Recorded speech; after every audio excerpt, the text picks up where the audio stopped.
अल्पसंख्यक कांग्रेस प्रदेश चेयरमैन शाहनवाज आलम ने जारी किया बुकलेट। मेरा वोट कांग्रेस को क्योंकि शीर्षक बुकलेट में लगाया गया है सपा पर मुसलमानों को ठगने का आरोप। गाजियाबाद 1 फरवरी 2022। अल्पसंख्यक कांग्रेस के प्रदेश चेयरमैन शाहनवाज आलम ने सपा पर मुसलमानों को ठगने के आरोपों की झड़ी लगाते हुए एक बुकलेट जारी किया है।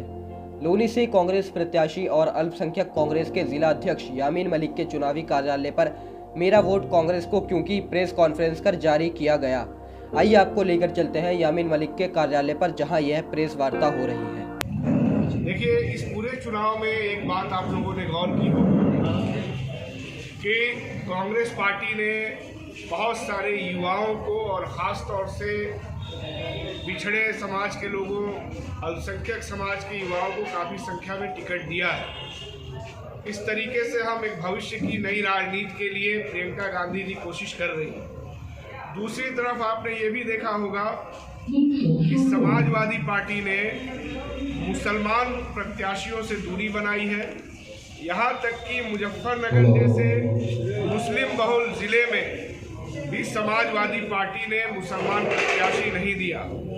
यहाँ तक कि अकबरपुर टांडा, जो मुसलमान आबादी के लिहाज से बहुत महत्वपूर्ण है, वहाँ पर भी समाजवादी पार्टी ने मुस्लिम प्रत्याशी नहीं दिए। आप सबने ये भी देखा होगा कि किस तरीके से जियाउल हक, जिनकी हत्या समाजवादी पार्टी की सरकार में की गई थी, उनके हत्यारे समाजवादी पार्टी ने एक नौजवान लड़का डीएसपी, जो हमारी यूनिवर्सिटी इलाहाबाद यूनिवर्सिटी के छात्र थे, उनकी हत्या समाजवादी पार्टी की सरकार में प्रतापगढ़ में कुंडा में की गई थी।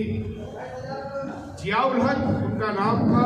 जियाउल हक के हत्यारे गुलशन यादव को समाजवादी पार्टी ने टिकट देने का काम किया है। और तमाम जगह आप देखेंगे तो जो मुस्लिम विरोधी राजनीति में दंगे में शामिल रहे हैं, उस तरह के लोगों को टिकट दिया है। इसीलिए हम लोगों ने ये एक 20 पेज का बुकलेट आज जारी किया है और इसमें हमने बताया है कि समाजवादी पार्टी ने किस तरीके से मुसलमानों से सिर्फ वोट लिया। मुसलमानों की आबादी 19.5% है सरकारी आंकड़े में, उनसे वोट लिया और सिर्फ 5% वाली जो बिरादरी है अखिलेश यादव जी का, उनका विकास किया, जो अन्यायपूर्ण है। और मुस्लिम समाज अब 5% वालों के पीछे चलने से इनकार करेगा। ये बात भी हम लोगों ने इस बुकलेट में देखा है। कांग्रेस पार्टी ने, आप सबने देखा है कि आजम खान जैसे बड़े नेता को समाजवादी पार्टी ने भाजपा के साथ मिली भगत करके जेल भिजवाया। समाजवादी पार्टी के लोग कभी सड़क पे नहीं उतरे आजम खान के लिए, जबकि उत्तर प्रदेश में मुसलमान 19.5% है। इस बुकलेट में हमने ये बताया है कि राजस्थान जैसे सूबे में जहां मुसलमान सिर्फ 7% है, वहां पर भी बरकतुल्ला खान को कांग्रेस ने मुख्यमंत्री बनाया था। इस पूरे बुकलेट में कश्मीर के अलावा, कश्मीर में तो मुसलमान बहुत ज़्यादा हैं, वहाँ वो अपने संख्या बल पे मुख्यमंत्री बन जाते हैं, लेकिन तमाम ऐसे राज्यों में जहाँ मुसलमानों की संख्या बहुत नहीं है, बावजूद उसके कांग्रेस ने जो 5 मुख्यमंत्री बनाए हैं, उसका इसमें जिक्र है। और ये सवाल है समाजवादी पार्टी से कि आखिर आजम खान को कभी मुख्यमंत्री भी उन्होंने नहीं बनाया, जबकि कांग्रेस ने 5 मुसलमान मुख्यमंत्री बनाया। इस पूरे बुकलेट में हम लोगों ने ये भी बताया है कि किस तरीके से मुलायम सिंह के परिवार का व्यक्तिगत संबंध भारतीय जनता पार्टी के नेताओं के साथ है। इस बुकलेट में हमने फोटो के साथ बताया है कि आरएसएस के बड़े नेताओं के साथ मुलायम सिंह जी और अखिलेश जी लगातार मिलते रहे हैं।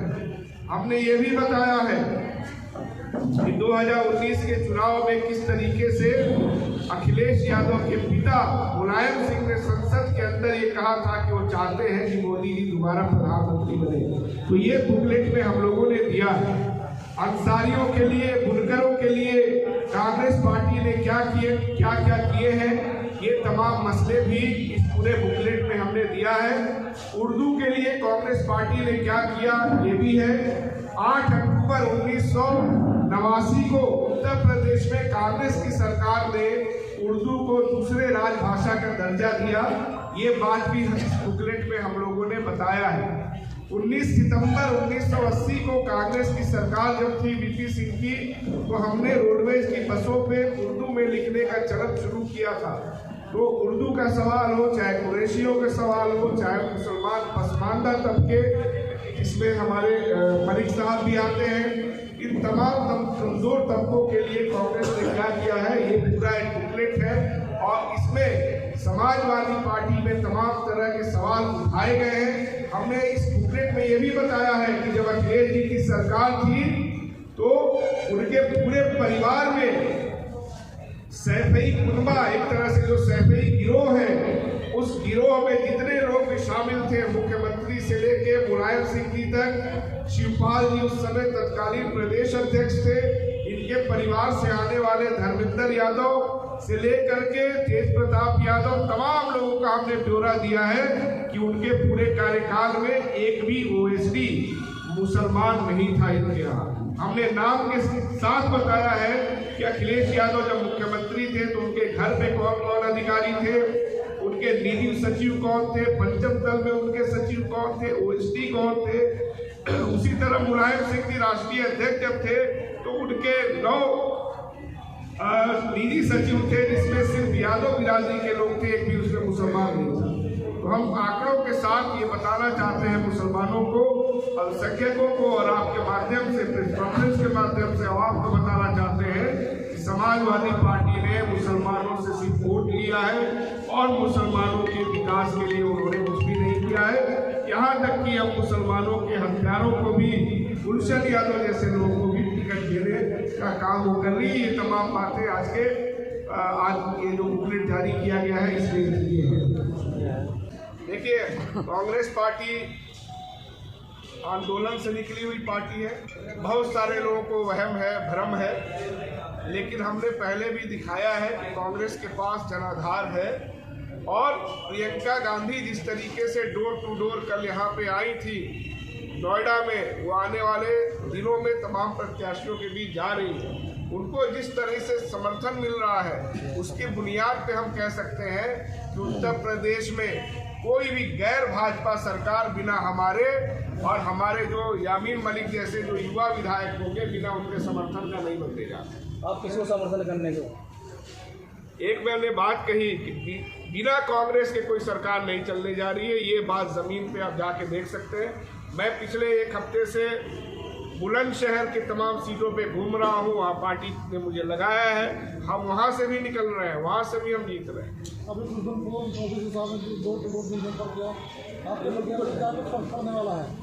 देखिए, डोर टू डोर जाने से फर्क पड़ता है।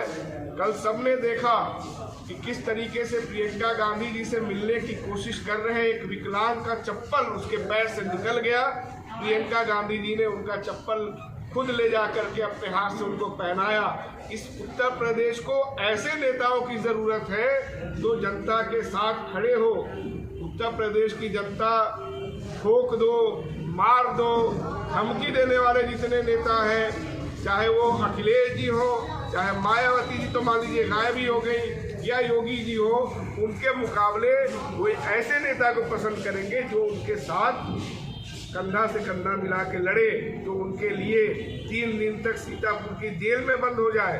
ये संघर्ष करने वाली जब नेता हमारी जनता के बीच जाएंगी और जा रही है तो उसका अच्छा समर्थन हमको मिल रहा है।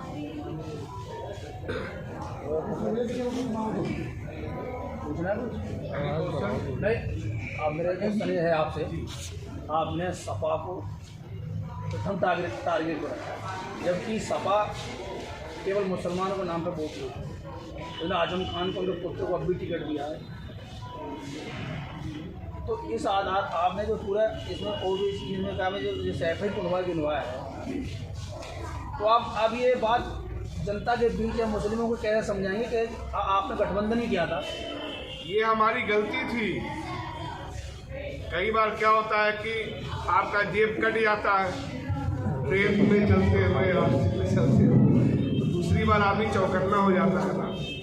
इन लोगों ने हम लोगों से वोट ले लिया, वोट दिया नहीं। वो भी हमने इसमें लिखा है, पूरा चैप्टर है इसमें कि ये लोग वोट ले लेते हैं, देते नहीं हैं। और इसीलिए जहां जहां भी भाजपा से यादव कैंडिडेट लड़ा था समाजवादी पार्टी ने, मैं जिम्मेदारी के साथ कह रहा हूं कि अपना वोट भी ट्रांसफर करवाया।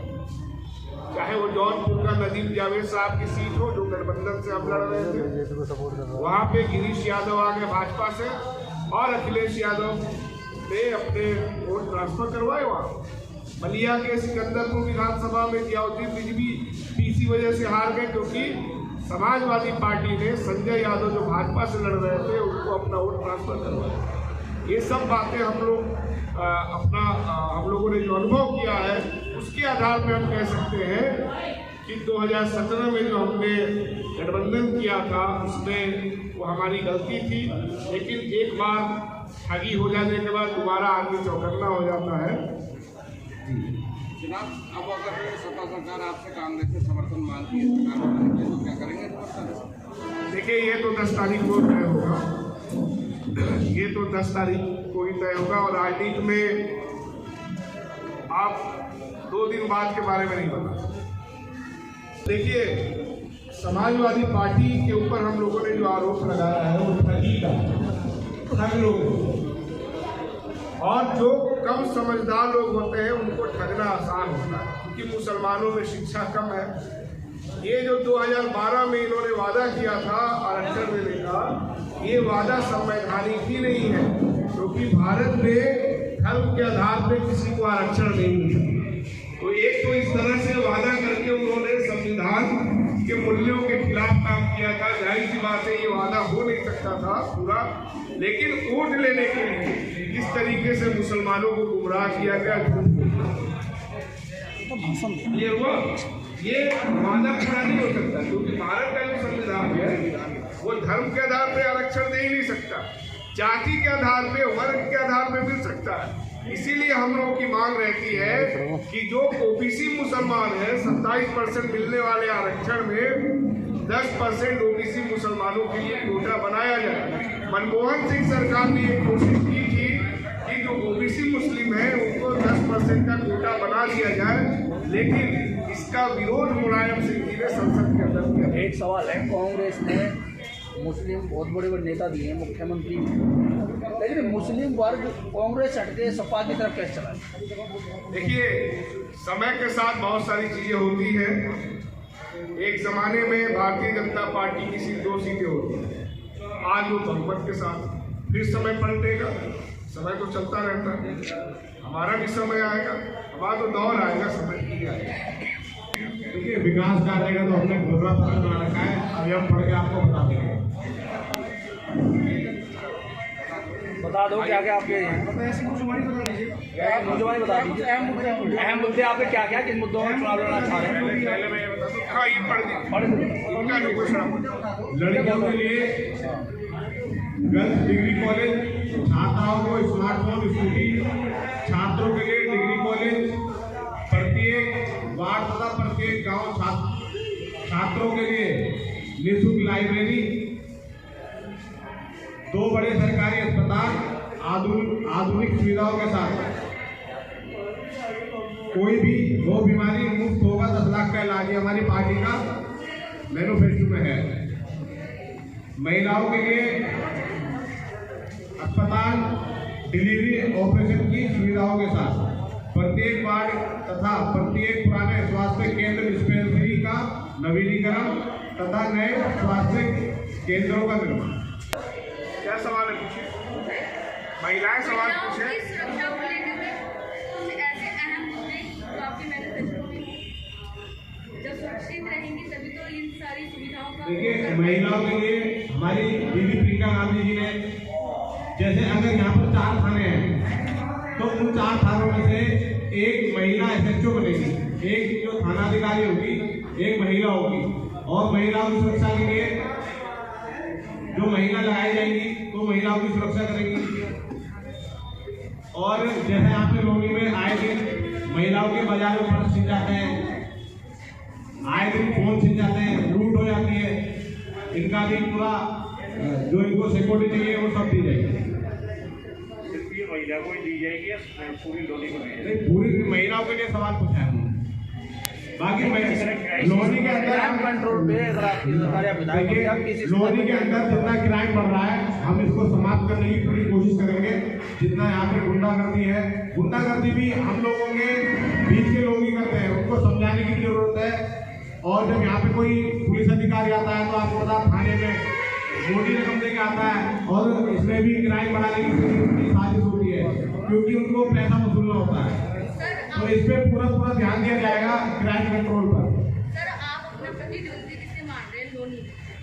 देखिए, लोनी ही छोड़ दीजिए, पूरे देश प्रदेश जितना भी हमारा देश है, हर जगह भाजपा को अगर कोई हरा सकता है तो सिर्फ कांग्रेस है। और राज्यों में भी आप देखेंगे वहाँ भी आपको लग कांग्रेस। रहा है भाजपा पार्टी के प्रति हारी है, आपको लग रहा है? नहीं, ऐसा कुछ नहीं है। देखो, चाहे गरीब हो या अमीर हो या कोई भी हो, वोटर की कीमत सबकी एक ही होती है। हम जनता के बीच में जा रहे हैं, जो अच्छे वोटर हैं वो कांग्रेस को लाइक कर रहे हैं। डोर टू डोर हमारी कैंपेनिंग चल रही है, हमारी महिलाएं लगी हुई है, महिला टीम लगी हुई है, बहुत अच्छा रिस्पॉन्स है। ये लोग, कुछ लोग अभी अमित शाह जी ने लखनऊ में रैली में कहा है कि सोच समझ के वोट दीजिएगा, ये दंगाइयों का राज ना आ जाए। इस पर आप देखिए, आप भी यहाँ पर रह रहे हैं, पूरे प्रदेश में दंगाइयों का राज तो अभी है। वो यही बोल रहे हैं कि हमें नहीं लाना है, उनका कहने का मतलब आप लोग समझे नहीं हो। वो यही बोल रहे हैं कि हमें वोट नहीं देना है, कांग्रेस पार्टी अच्छी है, उसी को वोट कीजिए। आप समझिए, अमित शाह भी प्रचार कर रहे हैं। जी अमित शाह भी हमारा प्रचार कर रहे हैं। लास्ट में जनता के लिए क्या संदेश है, क्या कहना देखिए, लोनी की जनता से मैं यही कहना चाहूंगा, आप बहकावे में ना आए। कुछ किराए के टट्टू चौक पर मिलते हैं, हम उनको भाव नहीं देते हैं। हम जमीन से जुड़े हुए लोग हैं, हमने बहुत मेहनत की है यहाँ पे। जो पुराने पत्रकार हमारे साथियों को पता है, जिला अध्यक्ष के तौर पर हमने पूरे गाजियाबाद में काम किया है, इसलिए हम उनको समझ चुके हैं। जो थोड़ा शोर शराबा कर रहे हैं ना, मैं जनता से यही कहूंगा, इनके बहकावे में ना आए। जो हमारे वोटर, शरीफ वोटर है, जिनके हम डोर टू डोर जा रहे हैं, वो कांग्रेस को लाइक कर रहे हैं। आप देखना, कम से कम 50,000 वोट से कांग्रेस यहाँ से आप जिता के भेजने वाली है। यामिन जी सुरेंद्र प्रकाश गोयल यहाँ चुनाव लड़े, 36,000 वोट मिली। उसके बाद राजभवन लड़े 50,000 से ऊपर लोग वोट मिली। उसके बाद चेयरमैनी में शायद जी लड़े 17,000 मिले। तो ये धीरे धीरे करके कांग्रेस का जनाधार लोरी में क्यों गिरता जा रहा है, इसकी क्या वजह मानते हैं?